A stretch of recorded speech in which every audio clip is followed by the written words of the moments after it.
Hey guys, welcome back to the channel. Today we're not going to be working on the LS engine today. We're going to be working on something else. So before I go to work, I have a floor pan in my truck over there on the bed, and I'm going to take it to get pressure washed. So what I'm going to be doing is replacing the floor pan from my Monte Carlo. Let me just go ahead and clear all this out so you guys can see the floor pan, how it's looking. So pretty much, since I'm not working on the LS, I'm going to be doing another video category of the 1988 Monte Carlo SS T-top restoration.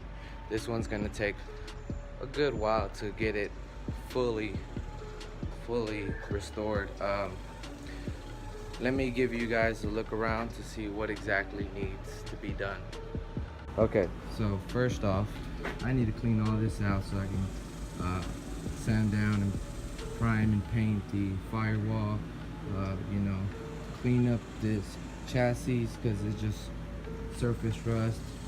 Okay, let me take y'all to the floor pan. As you can see, guys, it's gone pretty much. So what we need to do is cut it out, put the new floor pan in, weld it in, and yeah, I think that'll pretty much be it. So this isn't no surface rust, so we definitely need to cut all this out, all this cancerous rust. I'm gonna go ahead and grab a red marker and kind of line up the same as the other floor pan that I have. The other floor pan, I bought it offer up from somebody, and they cut it off kind of wrong, so I'm still gonna make it work for this floor pan. Maybe I can use some of this sheet metal to weld on extra pieces just in case if I need to, but I don't think so. So yeah guys, I'll be back going to work, pressure wash that thing. Once I'm out of work, I'll be getting ready to grind it down and paint. Alright guys, so I'm right here at work, and I just remembered that I had to do some pressure washing at the garage, and I was just like, why not? I'm gonna bring my floor pan to work, get this pressure washed, knock all this junk off. I'm gonna spray some of this degreaser, some of that purple power, and some of that awesome spray. And yeah, I'm pretty sure it's gonna knock all this junk off. There's a little bit of surface rust, but I'm gonna clean that up at home. So I'm just gonna sit this down right here on the tailgate and pressure wash this and see how this goes. All right guys. All right, got the pressure washer ready. Just need to turn it on. I'm gonna let it soak a little bit with this awesome spray and the purple power so it can pick up at least some dirt. A little quick soak. I'm not trying to drench this thing because pressure washer is going to knock mostly everything off. It is, I believe it's a 3200 psi or 4000. I'm not mistaken, but I mean, I'm not sure, but it's an industrial pressure washer, so I know it will do the job. So just gonna let this soak up. I'm gonna hit it with the purple power also. Stuff works great.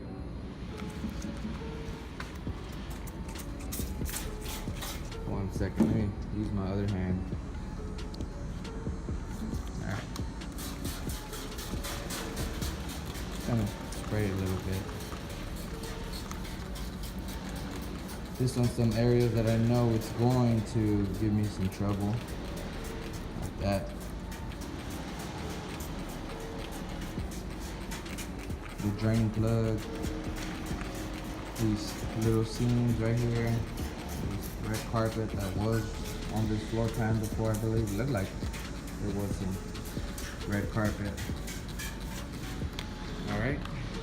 I think that's pretty much done. I'll go ahead, turn on the pressure washer, and get this thing washed up. All right, guys.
guys, so I'm done pressure washing.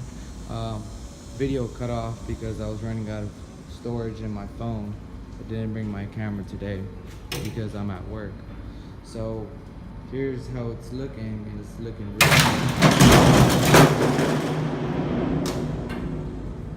That was a fail. That was a failure. That was a big fail. Anyways, it's looking really clean. Did knock off a bunch of stuff, as you can see on the floor. It's just everywhere now. I even got it on my shirt. But yeah guys, it's looking pretty white now. Before it was looking yellow. I believe that was from the adhesive for the carpet. But yeah, looking good. Alright, so I'm gonna get to work. But meanwhile, this is gonna dry up. Gonna leave it in my truck, drop it off after work, and get to work on it. Alright guys, so I'm back, and I went ahead and hit it with the grinder, as you can see. And I've already started off on the half of the Floorpan, and I used some of this rust reformer, Rust-Oleum. I don't know if that stuff really works, but I did spray this with rust reformer, and this was months back, so it's still holding up pretty well. So I mean, for a floor pan, and I'm still going to prime and paint it. I think it'll be good enough. So as you can see guys, this is a solid floor pan. There was some minor surface rust. It was trying to, you know, create a hole. There is just one hole that I had found out of the whole floor pan, so I'm pretty good about that. So gonna go ahead and get it primed and painted for the Monte Carlo. Let me go ahead and hit up the rest of the floor pan with the rust reformer, and yeah guys. Alright guys, so I finally painted the entire floor pan with the rust reformer. I just hit it up in the spots where it was bare metal or where there was surface rust, but I think that'll be good enough for now. Now I'm debating if I should paint it with this color. As you can see, that is High Heat Ultra. It's a gray silver color, so silver, and that pretty much almost matches my floor pan. So let's take a look at my floor pan just to see the color. I believe it'll match it. It might be a little bit different, but I think it will do. If not, I was thinking about painting some of this hammered paint and primer. This stuff works pretty good too, but I'm really thinking I should paint it with that. Screw it, I'm just gonna go ahead and paint it with this spray can. I only have one, so I'm gonna have to go back to Walmart or Home Depot, wherever I bought it from, and buy me another can, maybe another two.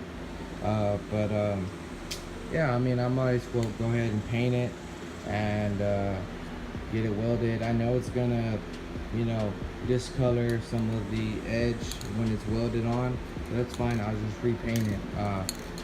I just don't want to have a camouflage looking floor pan on my Monte Carlo. So what I'm just gonna go ahead and hit it up with this silver Rust-Oleum High Heat Ultra paint. Alright guys, so I'm halfway done with this high heat, and also halfway done with this floor pan. But it's looking pretty good. I mean, there is some spots that I am gonna have to let to dry and sand down just so I can hit it up again, so it can look smooth, look at least decent. I don't want no crappy paint job. Even though this is just a floor pan and it is going to be covered by carpet and you know, that thermal whatever. Alright guys, so I just finished painting the top part of the floor pan, and it's looking really good with that silver paint. I believe it's gonna match it. It's gonna do its job. So now I'm gonna be working on the bottom part of the floor pan. I'm using this Rust-Oleum undercoating paint. It's like a rubberized type of paint. Look, I just shot some right now, and it looks like that. But once it dries up, it looks like a charcoal black type of paint. It looks pretty cool. So I'm gonna go ahead and finish off painting this left side of the pan, and let's see how it looks. I'm done painting the undercoat paint for the bottom of the floor pan, and it's looking good. It's still drying up. I even hit it up with that silver paint on this little protector for the exhaust. I believe that's what it's for, the heat shield or whatever. But it's looking really good now. I know the paint is gonna come off once I start welding it on the sides, on the edges of the floor pan, once I'm, you know, welding it in. But that's fine. I'll just buy another can of paint and just spray it on there. Alright guys, so the G-body floor pan is done on both sides. And I think I'm gonna wrap things up right here for part one. I think for part two, I'm gonna be cutting off the floor pan so I can start shaping this floor pan over here to fit on this floor pan. I gotta remove the door in order to fit the floor pan and get it welded. So yeah guys, this is gonna be the end of part one, and I'll see you guys next time for part two. Peace.